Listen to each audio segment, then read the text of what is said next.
Vous écoutez Europe 1, il est 9h30. Le journal des médias avec Thomas Joubert. Bonjour Thomas. Bonjour, à la une ce matin, Philippe Verdier annonce son licenciement de France 2. Les Guignols ne seront pas de retour avant janvier sur Canal et la fin de la convalescence de Jean-Pierre Pernaut. Et on commence donc avec le chef du service météo de France 2, Philippe Verdier, qui a été licencié. Oui, il avait été convoqué il y a quelques jours pour un entretien préalable en vue d'un licenciement. La direction de France Télévisions lui reproche ses prises de position à propos du réchauffement climatique et son scepticisme sur la COP21. Philippe Verdier a annoncé lui-même son licenciement en se mettant en scène dans une vidéo publiée sur Internet. On l'écoute.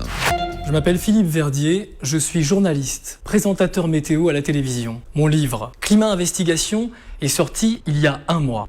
Depuis, je suis interdit d'antenne sur ma propre chaîne. Ce matin, j'ai reçu ce courrier. J'ai décidé d'ouvrir cette lettre avec vous et devant vous, parce qu'elle s'adresse à chacun, au nom de la liberté d'expression et du droit à l'information.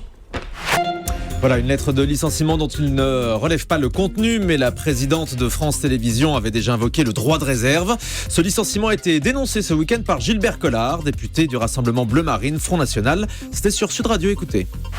Enfin quand même, ce n'est pas parce qu'il travaille dans une chaîne de télévision publique, France 2, pour ne pas la nommer, qu'il n'a pas le droit de faire un livre et de dire son opinion.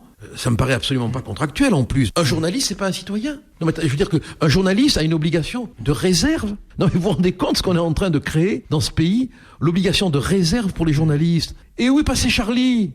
C'est un délit d'opinion. De la même manière qu'on a fait pression sur Roucas, qu'on l'a intimidé, jusqu'à le convoquer à la police judiciaire. Bien sûr qu'on intimide les gens. Voilà, Gilbert Collard, député Rassemblement Bleu Marine Front National, qui était interrogé ce week-end sur Sud Radio par Louis Morand.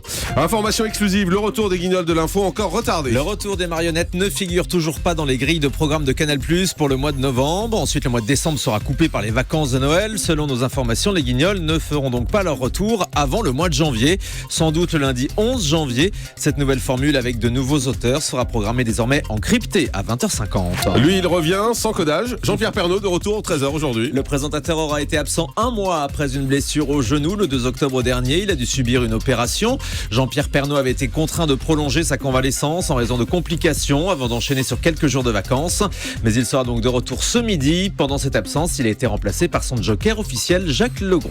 Jean-Pierre Foucault, lui, rejoint le comité de soutien de Christian Estrosi pour les régionales. Le député maire de Nice a diffusé une vidéo sur sa page Facebook dans laquelle Jean-Pierre Foucault apparaît et dans laquelle il annonce donc faire partie du comité de soutien du candidat républicain pour les régionales en région PACA.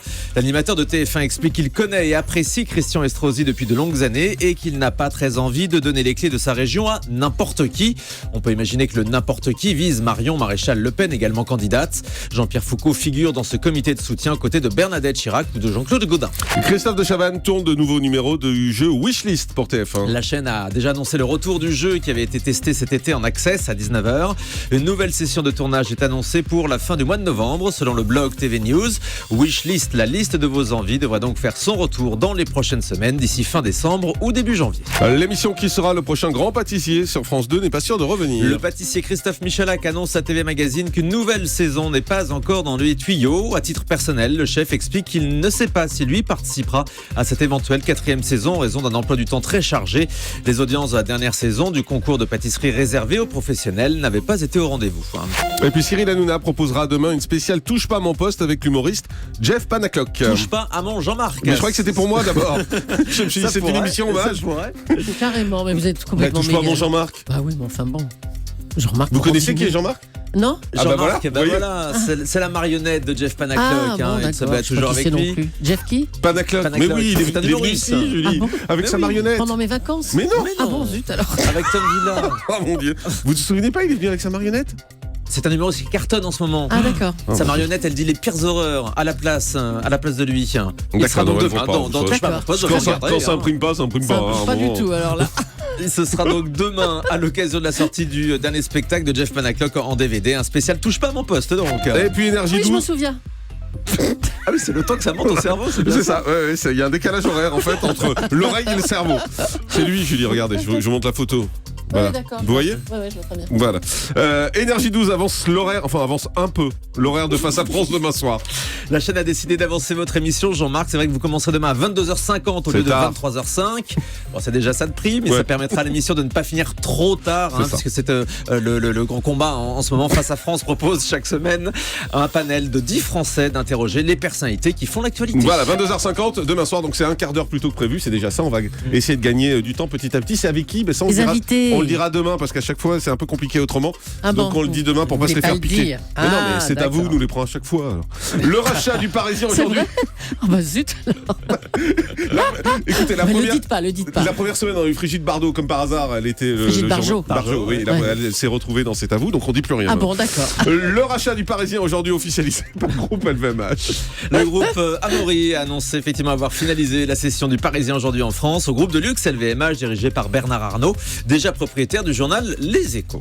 Merci Thomas. Vous voulez pas le chiffre du jour ? Bah allez-y, on n'a pas la bombe, mais allez-y. Bon alors, 96 ans, on le fait rapidement, l'âge de l'acteur américain Al Molinaro. Il est décédé ce week-end, c'était un des acteurs de Happy Days. Ça, c'est génial. Ah oui, génial. Ça le connaît. Hein.